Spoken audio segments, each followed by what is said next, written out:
Gue tuh udah ngerasa paling Spanyol ya, gara-gara 2 minggu di Spanyol. Oh iya, habis dari sana. Di sini ada lu yang pernah kuliah di Madrid, ada penerjemah Luis Mia di sini.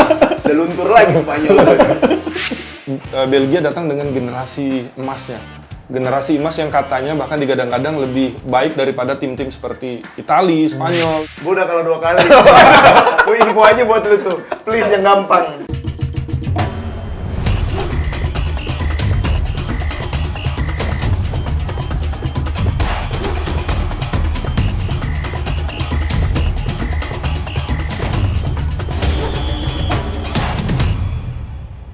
Hai semuanya, salam Ransportainment. Dan ini senang sekali karena gua Putra Maulana bisa kembali menjumpai Anda semuanya dalam program Road to Pildun 2022.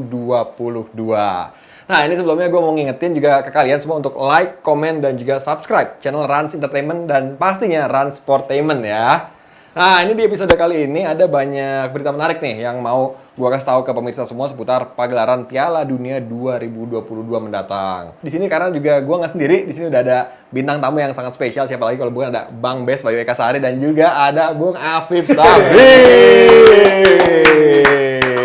Nah, ini kita akan membahas tentang grup E, di mana grup E ini kan merupakan grup yang ada Spanyol, ada Costa Rica, Jerman, dan juga ada Jepang di situ. Jadi grup ini memang merupakan salah satu grup yang menarik di Piala Dunia tahun 2022 ini. Apalagi duel Spanyol lawan Jerman pasti dinanti-nantikan ya oleh semuanya, dan juga Costa Rica yang ingin mengulang pencapaian mereka di Piala Dunia 2014 yang lalu saat lolos ke babak perempat final. Dan Jepang juga menjadi kuda hitam dan tentunya siap memberikan kejutan nih di Piala Dunia kali ini. Nah, ini kalau kita ngomongin tim yang pertama yaitu Spanyol. Spanyol tentu ingin mengulang kejayaan mereka saat merengkuh title juara di tahun 2010. Sayangnya memang ya, setelah juara penampilan Spanyol menurun drastis tuh. Nah, ini kira-kira gimana nih timnas Spanyol di Piala Dunia 2022 kali ini? Bung Bes dan juga Bung Afif. Nah, yang sulit biasanya itu mempertahankan, bukan mendapatkan ya dari Piala Dunia ini. Dan kita tahu tren taktikal itu selalu berubah. Ketika 2010 Spanyol juara dengan ball possession, tiki-takanya, tetapi 2014 sudah kebaca. Akhirnya mereka gagal total, tetapi 2018 mereka mencoba lagi untuk melakukan hal yang sama seperti 2014. Tetap ball possession, sideways pass, passing kiri kanan, tidak terlalu berjalan lancar. Akhirnya mereka kalah oleh Rusia dengan adu penalti. Betul, walaupun nggak beruntung aja ya di adu penalti. Tetapi gitu, saya lihat Spanyol yang sekarang, Spanyol yang sudah lebih baik, sudah lebih banyak pemain mudanya, terus lebih modern juga permainannya, dibuktikan dengan Euro kemarin. Betul. Sayang mereka kalah dengan Italia lewat adu penalti, tetapi saya melihat dari segi permainan, Spanyol ada di atas Italia waktu itu. Mereka lebih menguasai pertandingan, lebih banyak menciptakan peluang, tetapi dalam sepak bola kan kadang-kadang butuh keberuntungan juga. Dari Fortuna lah ya. Tapi paling tidak mereka sudah bisa bermain lebih baik dari Italia. Terus kemarin juga sempat menang lawan Jerman, kan di sini satu grup dengan Jerman, mereka menang dengan skor yang tidak kecil, 5-0. Terus juga di Nations League mereka masuk sampai final. Sayang hanya kalah dengan timnas Prancis. Itu dia, nih Spanyol. Tadi gue tuh udah ngerasa paling Spanyol ya, gara-gara 2 minggu di Spanyol. Oh iya, habis dari sana. Di sini ada lu yang pernah kuliah di Madrid, ada penerjemah Luis Mia di sini. Udah luntur lagi Spanyol. Tapi kalau menurut gue Spanyolnya tuh sekarang emang bisa dibilang lagi kayak yang paling berani kali ya. Dia kan nggak mendatangkan pemain-pemain yang De Gea dia nggak ambil, si Ramos nggak diambil, Thiago Alcantara juga nggak dibawa. Ini berani. Cuma itu lagi kalau di Piala Dunia tahun lalu di saat juara Spanyol tuh skuadnya lagi pada prime semua. Iniesta lagi prime, di depannya ada De Villa, ya kan, walaupun ada Torres juga, jangan lupa Torres juga. Ya kan? Pas lagi nggak ada striker pun dia ada Fabregas di depan masih siap prime. Nah, sekarang masalahnya kan muda-muda, ada Gavi, oke lah dapat Golden Boy. Bisa gak dia menopang timnas di World Cup di Piala Dunia? Pedri juga gitu di depannya, paling Morata buat pecah-pecahin deadlock juga. Ya kan nggak terlalu deadlock nih ntar nih yang ada gitu kan. Kalau di Spanyol gue ngerasa kayak gitu, dia berani, pede, tapi belum teruji secara klinis banget lah. Kalau buat di ini yang menjadi masalah tadi Afif sudah bicara soal striker dan Putra juga pakai nomor 9. Nah, di sini kita lihat permasalahan Spanyol di Euro kemarin pun striker terbaiknya Morata. Ya kan, yang di klub tidak terlalu bagus. Pemain bagus tapi bukan pemain yang luar biasa sekali. Tetapi dia yang cetak gol di Spanyol. Jadi sebenarnya Spanyol ini bertumpu dengan seorang Alvaro Morata. Tidak ada lagi nama-nama besar seperti Fernando Torres atau David Villa. Sangat sulit. Jadi Spanyol dalam hal creating chance tidak banyak berubah. Mereka build up, mereka passing pendek, tetapi kita udah sampai depan, yang menyelesaikan siapa? Ya kan, yang menyelesaikan ini serangan. doang. Tapi sekarang ada Ferran Torres. Ya, dia. tapi gini, sebenarnya kan tadinya kan Luis Enrique juga mau bawa Borja Iglesias kan sempat dipanggil pas kemarin friendly, tapi kan ternyata pas pemilihan pemain untuk Piala Dunia ini akhirnya nggak dipanggil, padahal kan di La Liga Borja Iglesias juga tampil lagi bagus gitu, lagi gacor gitu kan. Sama gue kalau ngelihatnya ada yang masih gue belum habis pikir nih bawaan dari Luis Enrique nih dengan dia bawa Ansu Fati. Wah, lu sebagai fans Barcelona Nah, iya, Mas. bukan Barcelona tapi gue nggak yang Mempertanyakan juga kalau emang dia bawa Ansu Fati gara-gara kemarin National Leagues atau sebelum pertandingan sebelumnya oke lah. Tapi kalau dia ngelihatnya dari main di Barcelona, wah gue nggak habis pikir tuh kenapa dia bisa bawa Ansu Fati di situ. Karena memang klub itu, timnas itu adalah puncaknya dari karir seorang pemain. Jadi biasanya diambil dan dipilih-pilihnya ketika udah bagus di klub dulu. Tetapi saya lihat di Barcelona musim ini kan lumayan lah. Peringkat 1 lah ya. Tetapi pemain-pemain yang main kan Ansu Fati kan jarang main. Nah, Terus tapi kan Pedri juga. Nah, ini kalau Ansu Fati tadi jarang, tapi kan ini ada key player nih dari Spanyol sekarang kalau kita lihat mungkin ya Pedri bener ya. Pedri pun musim ini tidak terlalu tidak sebanyak yang ketika dia main 70-60 game yang ketika Pas di Euro Liga, itu. iya. Ada sedikit penurunan. Malah justru kayak Gavi yang lebih banyak main. Nah, pemilihan Ansu Fati ya agak sedikit membingungkan kita sebagai orang yang dari luar. Iya, Kak. Tapi kan kalau gue lihat memang Spanyol ini lini tengahnya pasti ada Gavi, Pedri, dua pemain muda, satu masih 19 tahun, satu juga masih bocah gitu. Tapi kan dua-duanya kan selalu jadi pilihan utama gitu Luis Enrique. Karena ini kalau dari Bambas lo ngeliat formasi Spanyol tuh yang saklek yang biasa selalu digunakan tuh. Kalau bicara soal formasi atau sistem, saya rasa Spanyol tidak akan banyak berubah dari 4-3-3. Ya, Permainan zaman dulu proaktif, permainan build up dari bawah, terus main dari lini ke lini, terus ini juga permainan kalau ingin menguasai bola, biasanya lini pertahanannya, blok defensifnya itu didorong sampai ke atas. Ini artinya adalah ketika mereka hilang bola, mereka akan coba langsung lakukan counter press. Bagaimana pressing di atas. Nah, ini yang menjadi pertanyaan karena yang dipanggil juga pemain-pemain agak senior di sisi fullback. Azpilicueta tidak mudah lagi. Jadi ketika line sudah naik ke atas, kena counter, nah ini agak sedikit berbahaya buat Harus Spanyol. naik motor. Nah ini kan tadi kita udah ngomongin Spanyol, sekarang geser dikit ke tim berikutnya. Ini ada Costa Rica nih. Ini tim yang di 2014 nih bener-bener ajaib nih, karena keajaiban memihak kepada tim daratan Amerika Tengah ini, karena entah ini memang ajaib atau emang prestasi beneran, karena nyatanya tim yang satu ini mampu menjadi kuda hitam di grup D saat itu tuh. Ini lawan grupnya itu padahal ada Uruguay, Italia, Inggris, tapi ternyata Costa Rica jadi peringkat pertama gitu kan. Tunggu, Put. Apa julukannya tim Costa Rica? Costa Rica, udah kemarin tahu. kita ada tebak-tebakan. Ayo, apa? Los Ticos. Kemarin tebak-tebakan. Los Tijos. Los Ticos. Nah ini kan lalu di Qatar nanti nih si Keylor Navas CS ini bakal satu grup nih ya dengan dua tim yang tentunya punya segudang prestasi lah, ada Spanyol dan juga Jerman. Nah ini kalau Costa Rica, akankah mereka punya peluang? Kenapa grup Spanyol dan Jerman ini dibilang grup paling neraka lah dibanding grup-grup lain? Karena peringkat 1 dan 2-nya levelnya tidak jauh berbeda. Jadi siapapun bisa jadi peringkat 1. Nah, ketika Jerman dan Spanyol ini bunuh-bunuhan, ada yang ngintip negara-negara lain. Salah satunya seperti Costa Rica. Ketika 2014, Costa Rica mengejutkan dunia dengan menjadi juara grup waktu itu atas Inggris dan Italia.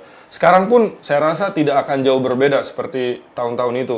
Karena ketika dua tim yang benar-benar fokus untuk saling menjatuhkan, biasanya tim ketiga ini yang jadi setan ya. Yang bisa mencari peluang. Tetapi Costa Rica yang sekarang, Costa Rica yang semakin tua. 2014 itu 8 tahun yang lalu. Betul. Masih ada Brian Ruiz, masih ada Joel Campbell, Keylor Navas masih di sana, tetapi umurnya udah kepala 3 semua. Mereka membawa pengalaman, mereka membawa experience, tetapi saya rasa dari segi physicality sudah agak sedikit menurun. Ya, soalnya kalau kita ngomongin grup E, pasti kan orang pasti cuma ngeliatnya, oh ada Jerman, ada Spanyol, oh pasti dua tim ini lah yang pasti lolos gitu kan. Kayak nggak menganggap Costa Rica sama tim yang satu lagi gitu kan. Nah, tapi ini kan skuad yang dibawa pelatih Luis Fernando Suarez Guzman ini sebenarnya pemain-pemain veteran kayak tadi disebut sama Bang Bes, ada Keylor Navas, ada Brian Ruiz, terus ada Celso Borges, ada juga Joel Campbell gitu kan. Namun kan ya kadang kan umur kan suka cuma angka doang gitu kan. Nah ini gimana nih kira-kira nih? Costa Rica hebatnya adalah ketika 2014 mereka lolos, jadi hype sepak bola di Costa Rica itu naik. Jadi pembangunan infrastruktur di mana-mana dan akhirnya mereka bisa mencetak pemain-pemain yang bisa diekspor ke Eropa. Nah sekarang mereka lagi metik buahnya nih. Setelah 8 tahun, ada pemain-pemain muda yang kemarin dibina di Costa Rica, sekarang udah main di klub top-top di Eropa. Salah satunya ada pemain yang bermain di Belgia juga. Sudah cukup banyak menit main. Tapi gue juga ngerasa berat sih kalau buat Costa Rica ya, ada Jerman, ada Spanyol, karena kalau misalkan bertumpu sama kiper doang susah sih, susah. Maksud gue Messi aja belum nih sampai selevel Messi juarain Piala Dunianya aja belum, gitu kan. Ronaldo belum, apalagi cuma kiper doang. Tinggal tunggu digebukinnya aja kan sama Jerman sama ini. Cuma gue pengen nih sesekali dia bener-bener ngeganggu di grup tersebut gitu kan. Entah dia imbang lawan Jerman atau menang lawan Spanyol, itu pasti dua negara itu deg-degan itu pasti. Nah, dia kalau Costa Rica kan identiknya pasti Keylor Navas lah, dan juga pasti kan key player-nya juga ya Keylor Navas gitu kan. Nih, ya, Keylor Navas juga usia kan sekarang berapa? 35 gitu kan, udah main 107 kali juga kalau nggak salah di timnas, plus juga clean sheet-nya cukup oke lah gitu ya. Nah, ini Keylor Navas walaupun sekarang pilihan kedua kali di PSG ya, karena ada Donnarumma kan. Kita lihat cara bermainnya Costa Rica dengan punya seorang Keylor Navas, mereka biasanya tidak memaksakan untuk build up dari bawah, karena memang kualitas pemain juga menentukan. Jangan paksain main pendek kalau tidak bisa pemain yang lakukan passing. Akhirnya melakukan passing adalah Keylor Navas. Jadi mereka ketika di press, mereka akan coba jump pressing lainnya dengan long ball. Long ballnya Keylor Navas lumayan. Kita tahu di Real Madrid, di PSG lumayan. Jadi kunci pertama dari permainan dari Costa Rica adalah antisipasi long ball dari Keylor Navas. Nah, kalau Tapi formasi misalkan long ball ya, lihat juga lawannya kan Jerman, long ball di tengah ada Goretzka, ada belakang ada Sule. Masa long ball langsung asis kan agak susah juga tuh. Berat, Costa Rica berat. Nah, kalau formasi gimana? Formasi Costa Rica kan apa biasanya pakai 4-2-3-1 ya, atau apa Bang Bes? Kan sayap-sayapnya ya biasanya ngandalin. Mereka Costa Rica adalah tim yang bertahan dengan narrow, dengan sangat sempit, compact juga di belakang. Mereka biasanya menggunakan double pivot, dua gelandang bertahan langsung, dan mereka sangat bergantung dengan pemain veteran yang ada di depan. Nggak tahu Berenders bakal main apa tidak karena dia sudah cukup tua, 36-37 tahun untuk seorang pemain internasional, sudah cukup senior, dan Joe Campbell udah 30-an juga umurnya. Jadi saya rasa di situ mungkin ada experience, tapi dari segi physicality agak sedikit menurun. Nah, ini sekarang kalau tadi udah 2 tim, sekarang ke tim Bang Bes nih.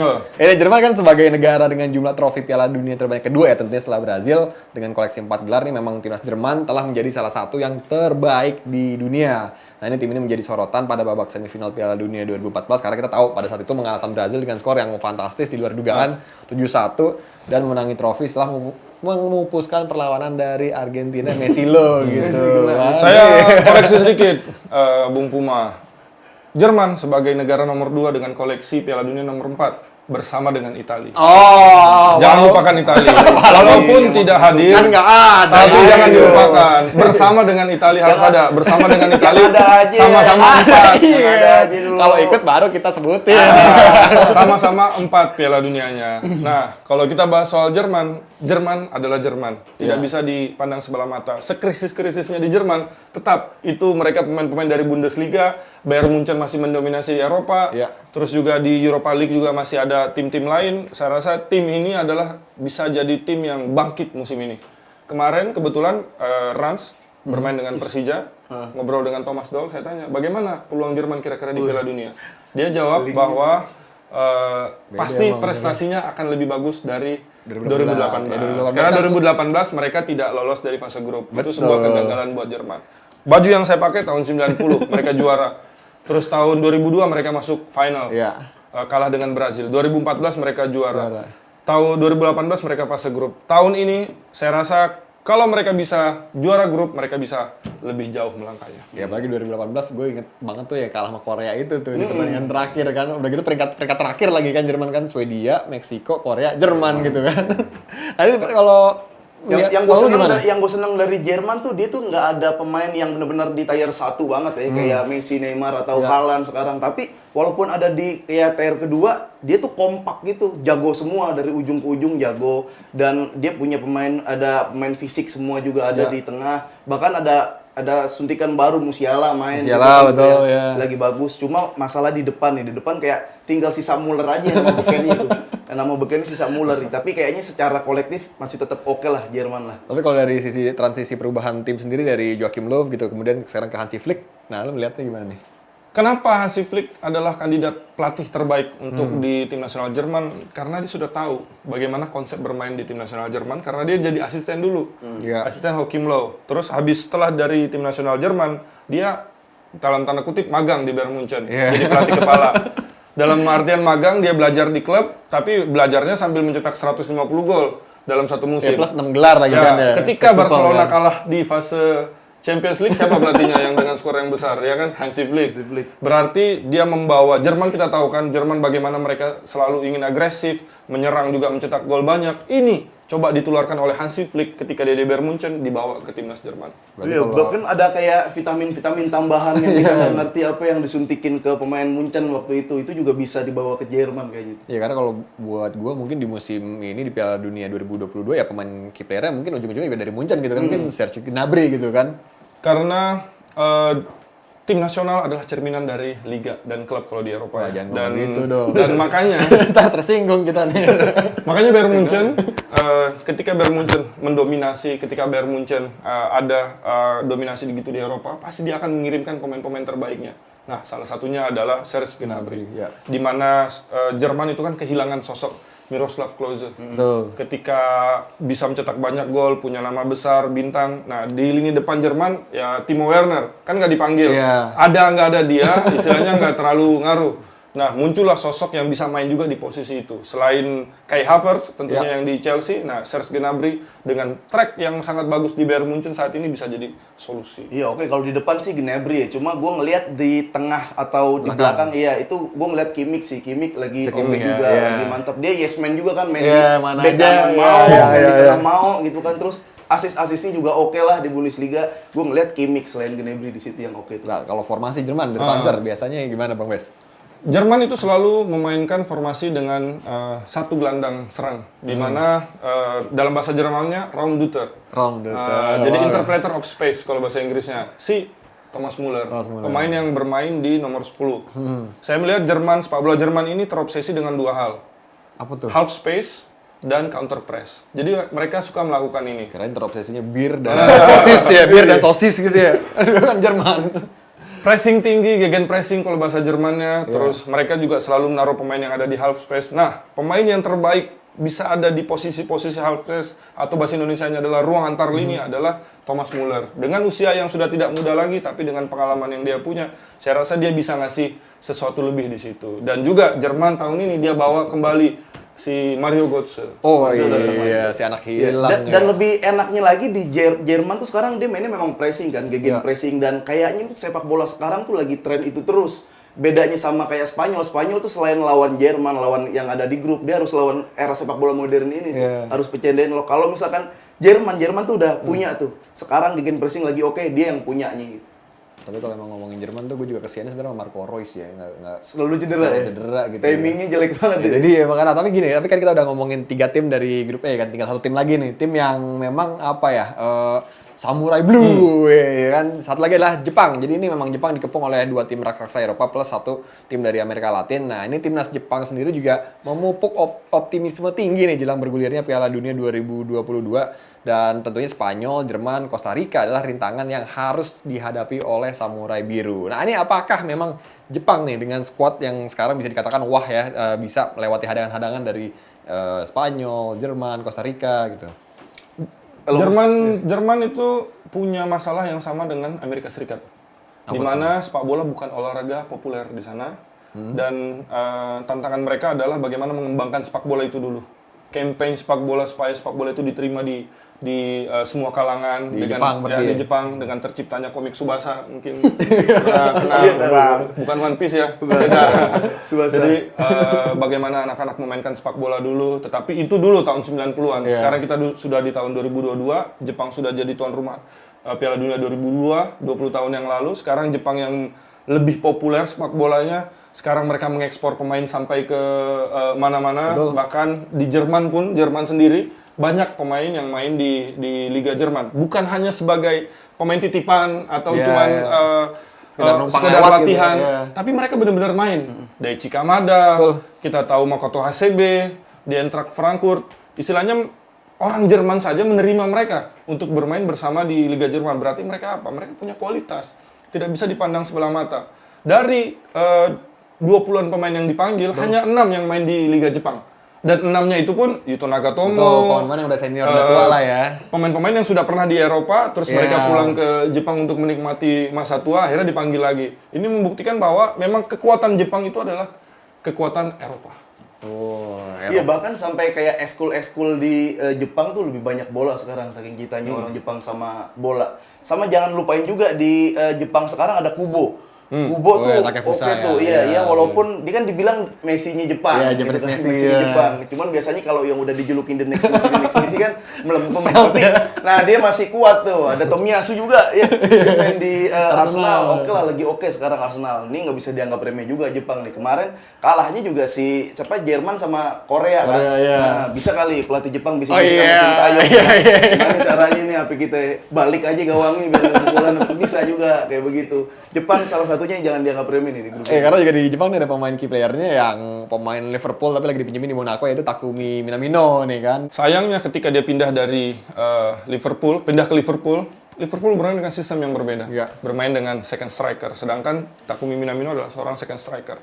Dan ketika pindah dari Liverpool ke Monaco pun, di Monaco mainnya kurang banyak, Jarang ya. kurang menitnya. Jadi seorang pemain itu untuk mencapai sharpness atau ketajaman dia harus banyak bermain supaya mendapatkan banyak pengalaman. Tapi di sini saya agak sedikit berbeda. Pemain terbaik Jepang versi saya adalah Daichi Kamada. Ya, Bermain setuju. di Eintracht Eintracht Frankfurt, bagaimana musim lalu mengalahkan tim dari Spanyol. Betul. Iya. Di kandang juga kalah. Kan kalah besar itu ya. Kalah kan. Dan saya rasa dia bisa jadi pembeda, umurnya pun masih 26 tahun, bisa bermain di berbagai posisi di lini tengah, bahkan kualitas passingnya pun sangat menentukan. Karena tadi kita udah bahas, Jepang ini adalah seperti Eropanya Asia. Ya. Karena mereka sangat modern, sangat disiplin, mereka coba lakukan sepak bola yang proaktif, mereka pressing di atas. Biasanya kan Asia cenderung bertahan, counter ingin attack bertahan, gitu ya. tidak percaya diri. Tetapi Jepang, dia percaya diri dengan kualitas passing, bahkan mereka berani untuk pressing di atas, untuk cepat rebut bola dan menyelesaikan serangan. Berarti ini kalau bisa dibilang nih Kamada ini kan bawa juara Eintracht Frankfurt Europa League, bisa jadi penggantinya Keisuke Honda lah ya di zaman sekarang kali ya, mungkin ya. Bisa menjadi penggantikan Keisuke Honda, cuman ini rambutnya dia nggak banyak Nggak banyak gaya ya. Kalau Honda kan warna pirang terus. Ya, ini memang menarik sekali ya pembahasan kita di grup E ini, tapi memang jangan kemana-mana pemirsa sports enthusiast, karena setelah yang satu ini kita akan kembali lagi untuk membahas grup F, hanya tentunya di Run Sportainment Road to Pildun 2022. Ini tadi kita udah ngobrol-ngobrol seru mengenai kekuatan dan prediksi yang terjadi di grup E kan. Nah, sekarang kita akan geser ke grup sebelahnya, itu grup F, yang diisi ada Belgia, ada Kanada, ada Maroko, dan juga ada runner-up Piala Dunia 2018 yaitu Kroasia. Nah, ini pada dua edisi Piala Dunia sebelumnya kan Belgia memang di tahun 2014 dan juga 2018 mampu menembus babak perempat final di 2014 dan jadi peringkat ketiga di 2018. Nah, ini di Piala Dunia 2022 nanti Belgia memang tergabung di grup F dan bersaingnya dengan Kanada, Maroko, Kroasia, dan memang kalau di atas kertas kan siapa sih yang nggak ngejagoin Belgia gitu kan. Nah, ini gimana nih kalau Belgia nih? Kalau kita bahas soal sepak bola Eropa, pasti orang akan menganggap sebelah mata Belgia di masa lalu. Karena tidak ada prestasi yang begitu signifikan, jarang juara juga. Terus liganya pun tidak terlalu terkenal ya, paling Anderlecht, klubnya. Ya. Tapi sekarang Belgia datang dengan generasi emasnya. Generasi emas yang katanya bahkan digadang-gadang lebih baik daripada tim-tim seperti Italia, Spanyol yang sudah mulai kehilangan generasi terbaiknya. Belgia datang dengan Romelu Lukaku, Kevin De Bruyne, terus juga ada dengan Eden Hazard yang masih ada sisa-sisa dikit. Ya, tetapi generasi emas itu kan lama-lama akan habis. Kalau tidak segera dimaksimalkan dengan pencapaian sebuah trofi. Di sini saya melihat Belgia ketika dia tampil di Euro, ketika dia tampil di Piala Dunia, selalu berhasil bermain dengan cantik, selalu berhasil menampilkan sepak bola menyerang yang sangat bagus. Tapi ketika ketemu dengan tim besar, ketika di Euro musim lalu, ketemu dengan Italia, mereka mendominasi, tetapi mereka tidak memiliki kepercayaan diri untuk bisa menekan Italia sebagaimana mereka menekan tim-tim lain. Di sini saya melihat bahwa mereka bukan tim tradisional yang punya sejarah besar di sepak bola, jadi ini yang harus dipupuk oleh Belgia adalah rasa kepercayaan diri yang tinggi untuk ketika melawan tim-tim tradisional. Iya, kalau gue bilang mah memang dia waktu sebelum-sebelumnya kan ada generasi emas Betul, tuh kan, dibilang KDB, digadang-gadang Hazard, inilah bakal melangkah jauh, bakal juara lah. Dan memang bener kan, akhirnya dapat semifinal, dapat juara ketiga, dan akhirnya harusnya itu ya puncaknya kemarin juara ketiga. Apalagi, sekarang mah udah susah lagi, Udah susah itu. Apalagi ngalahinnya Inggris lagi kan, lewat Inggris. perebutan Brazil ketiga. lewat juga gitu kan. Nah, harusnya di situ tuh momen terbaiknya, dan ya kalau dibilang prestasi emang belum banyak juga prestasi. Ya. Belgia ya pernah berada di peringkat 1 FIFA kan. Selebihnya nggak pernah menangin turnamen itu aja. Menghiasi yang lebih indah, figuran-figuran yang agak mahalan jadi kalau gue bilang di Piala Dunia. Orang aja ada quotes yang bilang runner up itu the second loser. Bagaimana peringkat 3, jadi sebenarnya nggak terlalu dianggap. Jadi kalau Orang mau bakalan lupa lah ya, kalau kalau mau inget dikenang harus jadi juara 1. Dan di sini adalah tantangannya untuk Belgia yang lama kelamaan generasi emasnya ini terkikis dengan waktu, terkikis dengan umur. Dan mereka datang ke Piala Dunia ini dengan agak sedikit compang-camping juga, Bud, karena pemain-pemain andalan mereka di timnas, di klub tidak terlalu perform. Sebut aja Romelu Lukaku, Betul, masih struggle. setuju.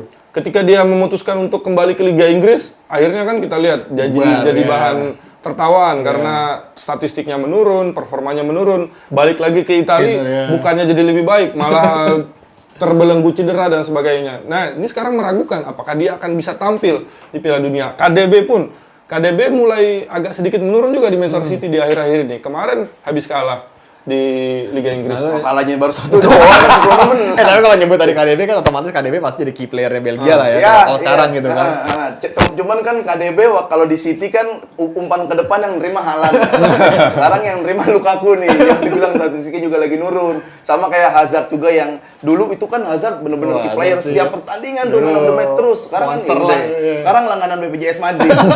Agak susah nih. Makanya itu dia mungkin bertumpu di belakang. Belakang waktu itu masih ada Kompany, masih ada Vermaelen masih bagus, Vertonghen. Sekarang ya udah lu bertumpu pada si Courtois gitu. Jadi mulai hilang nih. Iya, back tengahnya berarti masih udah nggak lama ada. ya. Iya, back-backnya kan. Lini tengahnya Belgia juga bisa bertumpu pada seorang Kevin De Bruyne yang mungkin kemungkinan besar akan bermain dengan salah satu prospek talent dari Liga Inggris juga, Yuri Tielemans juga bermain di sana. Dan kita tahu pelatih dari Belgia ini pelatih yang agak sedikit eksentrik, di mana ketika semua tim itu bermain dengan formasi 4-3-3, 4-2-3-1, dia yang sudah mulai pakai 3 back semenjak dia memimpin Belgia tahun 2015 kalau nggak salah. Roberto Martinez ya. Roberto Martinez asal dari Spanyol. Iya.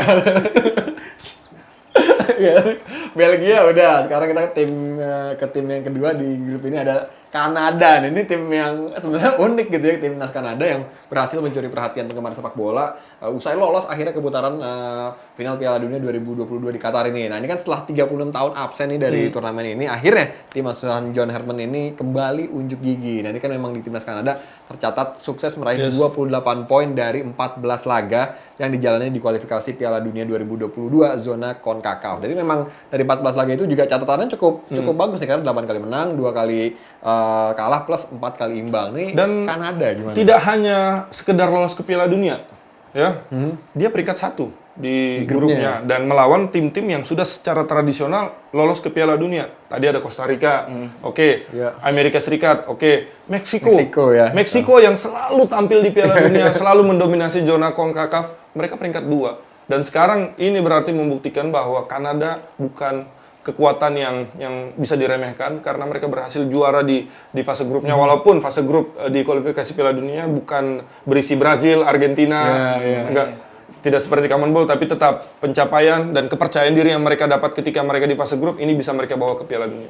Ya, apalagi juga di Kanada ini kan ada pemain-pemain yang bisa dikatakan sederet pemain inilah ya, pemain bintangnya gitu kan. Ada Alphonso Davies, terus ada Stephen Eustachiao, Tajon Buchanan, terus ada Atiba Hutchinson. Nah, ini kan kalau Kanada siapa udah pasti orang Kanada sama dengan Alphonso Davies. Iya kan, siapa lagi pemain lain? Polandia sama dengan Lewandowski. Iya, gitu kan, siapa lagi? Ini setuju nggak kalau dibilang kayak gitu? Nah, kalau gue penasarannya adalah nanti nih pelatih Kanada akan naruh di mana Alphonso Davies. Kayak waktu Alaba main di Austria kan dia jadi gelandang pertahanan, kadang jadi striker. Ini kayaknya mau-mauan pelatihnya aja dah. Lu kan kenceng larinya. Kalau lagi nyerang lu jadi striker. Kalau lagi serang lu main game winning 11 pakai Roberto Carlos. Kayak gitu. Ini gue penasarannya di situ Kanada. Kehebatan seorang pelatih itu bisa dinilai bagaimana dia bisa mengeluarkan kemampuan terbaik pemain-pemainnya. Dan kita lihat pemain terbaik Kanada siapa sih? Kan udah pasti kita akan merujuk kepada satu nama, Alphonso Davies. Alphonso Davies posisi di Bayern Munchen apa? Fullback. Kiri. Tetapi di timnas Kanada dia sering dan banyak bermain di posisi sayap kiri. Jadi meninggalkan beban untuk dia bertahan dan bermain lebih ke depan, ini seperti strategi dari pelatih dari Kanada.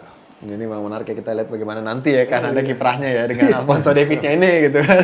Nah, kalau tadi kita udah ngebahas tentang Belgia, kemudian Kanada. Nah, sekarang tim ketiga di grup F ini ada Maroko. Nah, ini memang perjalanan Maroko untuk lolos ke Piala Dunia 2022 terbilang mulus karena tim yang berjuluk Singa Atlas ini memang menjadi salah satu yang terkuat di benua Afrika saat ini gitu. Nah, gimana nih melihatnya nih Maroko gitu?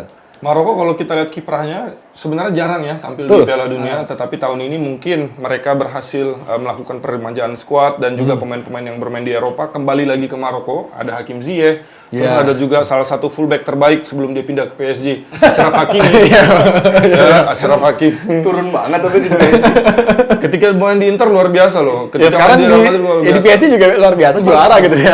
Juara Liga Prancis gitu. Salah satu fullback terbaik dan mereka berhasil meramu dengan pemain-pemain terbaik itu dibawa ke Maroko dan akhirnya bisa lolos. Ini bisa jadi sebuah tantangan juga buat tim-tim lain ketika berhadapan dengan Maroko karena mereka pasti akan memainkan sepak bola yang cepat. Iya. Karena punya pemain yang cepat, transisi cepat ke depan ini yang harus diantisipasi. Iya, apalagi kan juga kalau ya balik lagi kipernya juga menurut gue kipernya luar biasa banget ada Yasin Bono, kiper yang membawa Sevilla juga juara Europa League gitu kan dan mendapatkan gelar sebagai kiper terbaik di La Liga gitu, dapat Zamora Trophy gitu. Nah nih kalau lo lihat komposisi pemainnya gimana nih dari Maroko? Iya sebenarnya yang kalau gue tahu kan orang Maroko si Ashraf doang kan. Iya, betul, sama betul. kiper dari Pasti key playernya dia juga gitu iya, kan. key Ya. playernya. Cuma kalau masalah taktik ya kayaknya sih mudah-mudahan si Maroko nih kayak melek gitu sama sepak bola modern. Kalau mau sekalian low block lah buat lolosin doang dari grup itu kayaknya udah pencapaian yang oke lah gitu. Main jelek menjelek nggak apa-apa, yang penting menang gitu. Yang penting dapat hasil ya. Dapat hasil. Kalau gue sih kayak gitu. Nah, kalau Bang Mat gimana? Kalau saya lihat,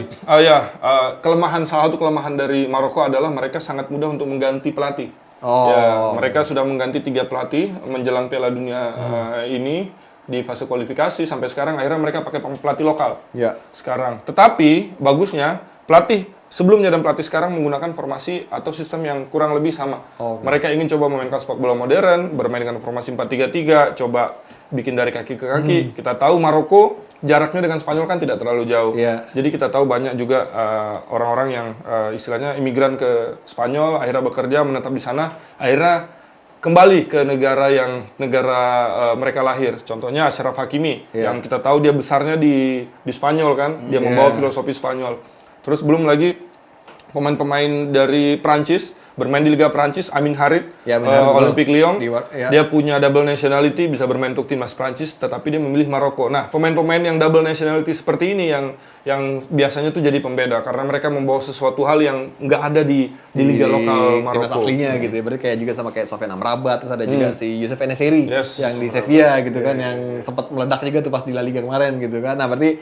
3 tim udah kita bahas, berarti tinggal tim terakhir nih di grup F. Siapa lagi kalau bukan runner up Piala Dunia 2018 yaitu ya Kroasia gitu. Ini kan memang timnas Kroasia akan tiba di Qatar dengan membawa tren positif nih. Mereka tiba sebagai juara grup H kualifikasi Piala Dunia 2022 dengan mengemas 23 poin dari 10 laga.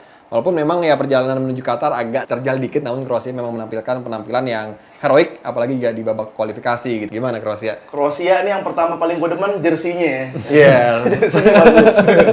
Nah, tapi kalau bisa dibilang kuda hitam banget nih, dari kuda hitam sih Kroasia. Selalu ya, selalu iya, ya. Selalu dia pasti ngacak-ngacak negara-negara gede lah, dan squad-squadnya juga masih belum terlalu jauh sama squad yang sebelumnya. Paling minus si Rakitic ya, Rakitic. Rakitic ya nggak dipanggil. Mandzukic. Mandzukic. Ya, Oh iya. Juve, gara-gara Juve Bang Mandzukic ya. Iya, iya kayak gitu. Cuman kan dia kayak masih ada Kramaric gitu kan. Betul, Terus, betul. Modric pun yang masih udah tua tapi masih tetap ngotot, itu apalagi buat negara, kayaknya stamina-nya bakal nambah secara nggak dipikirkan lah, langsung lah. Dan kayak Perisic, ada Perisic juga. Perisic Iya, kan masih. orang yang nggak punya pusar ibaratnya kan. Dia paru-parunya 4, lari sono sini. Kayaknya udah bakal berjibaku banget nih Kroasia, patut ditunggu sih gua. Kalau Bang Bes Kroasia Kroasia kita tahu mengguncang dunia bukan 2018, tapi tahun 98 dulunya. Zaman Boban ya, ya, Boban Suker. bagaimana dia Iya. ini negara dari mana kan tiba-tiba dia berhasil memecahkan kekuatan dunia dan akhirnya bisa masuk sampai ke semifinal kalau nggak salah. Davor Suker kalau masih ingat top skornya, terus 2018 mereka kembali mengejutkan dunia dengan masuk sampai final. Bahkan ada perlawanan ketika lawan Prancis walaupun akhirnya kebobolan banyak karena memang kualitas pemain tidak punya kedalaman seperti timnas Prancis. Dan kalau bicara masalah kualitas, apa sih kualitas Kroasia?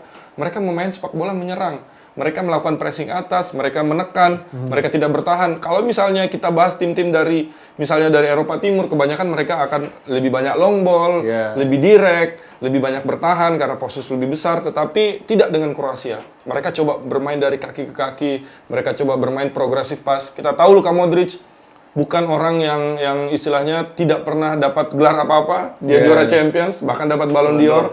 Terus kualitas Modric apa sih? Dia suka memberikan passing ke depan, progresif pass. Ya, jadi pemain bagus bukan cuma bisa passing kiri kanan atau dia hilang bola, tetapi dia bisa melihat teman di depan, bisa melihat kreativitas di depan. Punya inilah indra keenam gitu ya. Visi. Iya, temennya, wah sini nih, oper situ. Karena kalau Kroasia gue lihat juga kan, pemain-pemainnya di lini tengah pasti itu aja kayak Modric, kemudian ya Brozovic, terus Kovacic gitu kan. Tapi memang key player pasti ya, siapa lagi sih kalau bukan Luka Modric gitu kan. Gue masih Modric, apalagi yang tadi lu bilang, teman-temannya juga ngebantu banget lah ya. Dan gue inget waktu kayak lawan Argentina, dia bener-bener menonjol sendiri, bahkan lewatin lewatin Messi tuh waktu itu tuh. Jadi kalau gue rasa masih Modric lah ya, walaupun kayaknya udah 37 ya. Udah tua ya, 37 ya, paling Alves lah paling tua ya 39, tapi 37-nya Modric tuh orang tua yang batu sih. Tapi agak sedikit berbeda Modric dengan Dani Alves. Dani Alves belum tentu main. Oh Di iya, Brazil. benar. doang. Tapi kalau ini kapten. Betul. Sayang. Itu tadi pemirsa kita udah ngubek-ngubek nih soal tim-tim yang ada di grup E dan juga di grup F. Nah, setelah ini kita masih ada pembahasan menarik yang tentunya sayang jika Anda lewatkan. Untuk itu, stay tune on Transportainment Road to Pildun 2022. Nah, ini tadi kan kita udah bahas nih tim-tim dari grup E, kemudian juga dari grup F. Nah, sekarang gue punya challenge nih ke komentator-komentator dan juga bintang tamu kita nih. Nah, ini kira-kira sejago mana nih mereka mengetahui pengetahuan tentang Piala Dunia? Nih ya, coba ya. Gue udah kalah 2 kali. Gue info aja buat lu tuh. Please yang gampang. Coba nih. Ibu kota. Gua sedang aja, kecepatan sedang. Oh, ini kekencengan ya. Ada sound efeknya ya. Serbia. Denmark. Waduh. Australia. Coba kita lihat nih pertanyaan. Pada tahun berapa pelatih Australia Graham Arnold ditunjuk sebagai pelatih kepala? Ini emang gak ada pilihannya Kalau kan? salah nggak dikurangin nilai kan? Ya udah ya, gue asal jawab aja. 2000. Kira-kira kan? Ya. Ya, coba. Misalkan lihat kiprahnya gitu dari Piala Dunia sebelumnya tuh siapa pelatihnya sekarang? Lamaan best. Aibib. 2013. 13 dia. 13. Salah. Oke, kalau saya pernah jadi asisten penerjemah sih. Sebelum jawab ada sombongnya dulu. Males. Ini jawabannya pasti benar, disombong dulu. Jadi penerjemah di era Simon McManamy, tim nasional Indonesia. Iya. Dan salah satu kompetisi yang diikuti oleh Simon McManamy adalah kualifikasi Piala Dunia. Oke. Iya. Jadi kita kualifikasi Piala Dunia itu pada tahun 2019. Dan saya yakin 2018 mungkin dia sudah ditunjuk sebagai pelatih waktu itu. berarti 2018. Oke, jawabannya 2019. Salah nih. 2018. 2013. Karena Indonesia waktu itu kita kualifikasi lawan Malaysia, Thailand, UAE itu tahun 2019. Oh. Ada storyline-nya. Jadi kemungkinan besar tidak mungkin seorang pelatih ditunjuk pas tahun dia berkompetisi. Biasanya berapa bulan sebelum. Biasanya mungkin jadi 2018. Ya wajar namanya juga ini pegiat sepak bola nasional. Nih ya, pertanyaan kedua nih. Yang ini gue pelannya ada.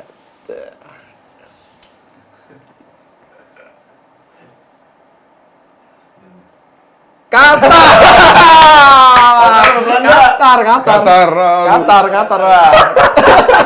Siapakah nama pemain timnas Qatar yang berkebangsaan Portugal? Gue seinget gue ada satu pemain Qatar yang namanya nggak timur banget. Namanya ini ya. Iya, gue cari nama yang beda aja lah ya. Namanya Carvalho Deus Korea. Carvalho Deus Korea. Pip, matanya ke kamera. Carvalho Deus Korea. Carvalho Deus Korea. Kita lihat jawabannya nih. Apakah betul? Iya, benar namanya Pedro Miguel Carvalho. Sedikit fun fact put soal Qatar dengan pemain naturalisasinya. Mungkin memang ada Aspire Academy, banyak pemain yang lahir dari sana. Tetapi ternyata Qatar nih masih rajin melakukan naturalisasi. Salah satunya pemain yang tadi disebut oleh Afif, berasal dari Portugal. Dan mereka juga akhirnya ngerekrut juga pemain yang dari Aljazair 2 orang. Oh, Namanya ada susah, jadi jadi mereka melakukan naturalisasi pemain dari Aljazair, akhirnya jadi punya kewarganegaraan Qatar. Berarti sebenarnya emang santai aja ya kalau naturalisasi dari mana gitu asal bagus gitu kan, jangan heboh-heboh gitu ya kayak di mana gitu kan. Nah, ini berarti pertanyaan terakhir, berarti sekarang skor 1-1 berarti ya. Nih yang terakhir nih. Apalagi nih? Tadi kan Australia, udah Qatar, udah Asia. Kroasia. Tadi udah kita bahas loh Kroasia loh. Kalau sampai nggak tahu sih, kebangetan juga nih. Kita pulang aja dan bubar kalau kata. Oke, pertanyaannya. Siapa pencetak gol terbanyak timnas Kroasia? Ini gampang banget. Davor Šuker. Iya, salah duluan. Bener. Jawabannya? Benar. Iya, Davor Šuker 45 gol. Itu nebak karena striker-strikernya Kroasia kan tidak punya nama besar. Mazukic dia striker tapi mainnya di sayap. Kurang yang Kurang ini ya. ini. Kramaric juga. Karena Davor Šuker sendiri ketika tahun 98 masuk ke semifinal Piala Dunia, top skornya dia. Oh, berarti itu tuh. Piala Dunia 2018 top skornya bukan pemain Kroasia, Harry Kane 6 gol. Oke, betul. Harusnya gue yang nanya nih, yang jawab lu gua. Syukur gue lahir 98 baru 3 tahun dulu. Gue juga baru masih kecil juga sih. Ya, itu seru banget ya pemirsa. Barusan kita main games dengan para bintang tamu kita dan memang gak kerasa nih pemirsa setia Entertainment dan juga Rans Sportainment. Kita sudah sampai di penghujung acara. Nah, ini terima kasih untuk Afif dan juga Bang Bes sudah hadir ke sini, udah ngobrol-ngobrol tentang seputar Piala Dunia 2022 ya. Dan jangan sedih karena kita akan kembali lagi esok tentunya dalam program Road to Pildun 2022. Saya Putra Maulana. Saya Habib Safi. Best. Sampai jumpa dan salam Rans Sportainment.